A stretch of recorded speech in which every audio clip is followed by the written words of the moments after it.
Assalamualaikum warahmatullahi wabarakatuh. Di sini saya akan mempresentasikan materi tentang rahmat Islam bagi alam semesta. Baik, untuk materi yang pertama yaitu menganalisis dan mengevaluasi faktor-faktor kemajuan peradaban Islam di dunia. Muhammad Isa Ansori, peneliti PSPI Soli, berpendapat bahwa awal mula kebangkitan peradaban Islam dapat ditelusuri dari perkembangan ilmu pengetahuan dan kegiatan intelektual di Baghdad dan Cordova pada tahun 813 sampai 833 Masehi, masa pemerintahan Al-Ma'mun. Kemudian perkembangan Islam di benua Asia, yang pertama yaitu India, yang kedua Pakistan, yang ketiga Afghanistan, yang keempat Tiongkok, dan yang kelima Singapura, yang keenam Thailand, yang ketujuh Filipina, yang kedelapan Malaysia atau Malaka, yang kesembilan Brunei Darussalam. Kemudian perkembangan Islam di benua Afrika, yang pertama Habasyah atau Ethiopia, yang kedua Mesir, yang ketiga Afrika Utara. Dan perkembangan Islam di benua Amerika, menurut beberapa pakar sejarah dari arkeolog, Islam masuk ke benua Amerika jauh sebelum Columbus menginjakan kakinya di sana pada 21 Oktober 1492. Selanjutnya, perkembangan Islam di benua Eropa, yang pertama Andalusia atau Spanyol, yang kedua Rusia, yang ketiga Inggris. Selanjutnya, perkembangan Islam di Australia. Beberapa pengunjung awal Australia adalah Muslim dari Indonesia Timur.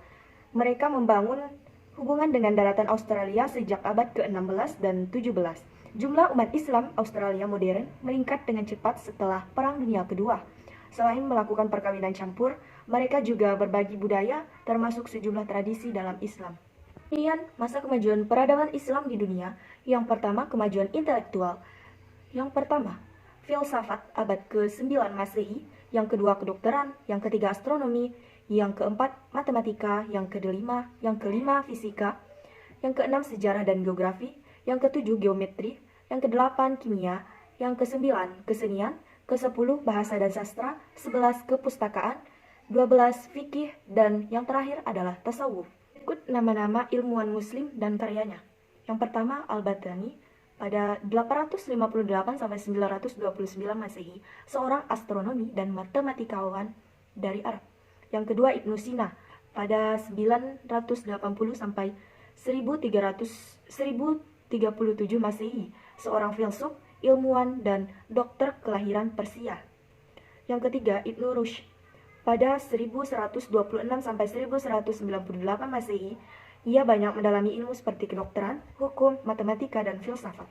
Yang selanjutnya, kemajuan kebudayaan dan seni arsitektur.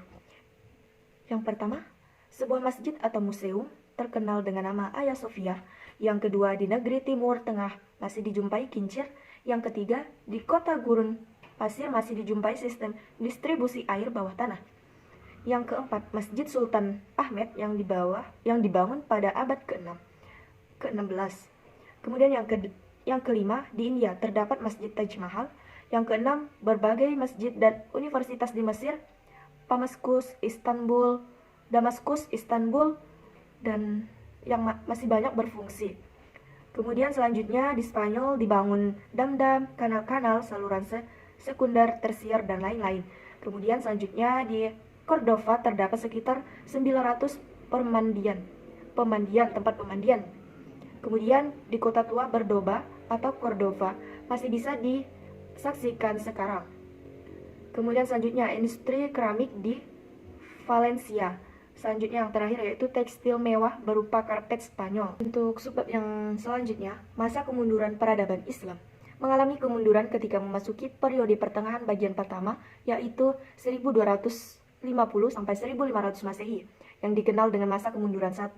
Menurut Ibnu Khaldun, faktor penyebab runtuhnya sebuah peradaban lebih bersifat internal daripada eksternal, karena timbulnya materialisme, yaitu kegemaran penguasa dan masyarakat menerapkan gaya hidup malas yang disertai sikap bermewah-mewah. Dan presentasi dari saya ucapkan wassalamualaikum warahmatullahi wabarakatuh.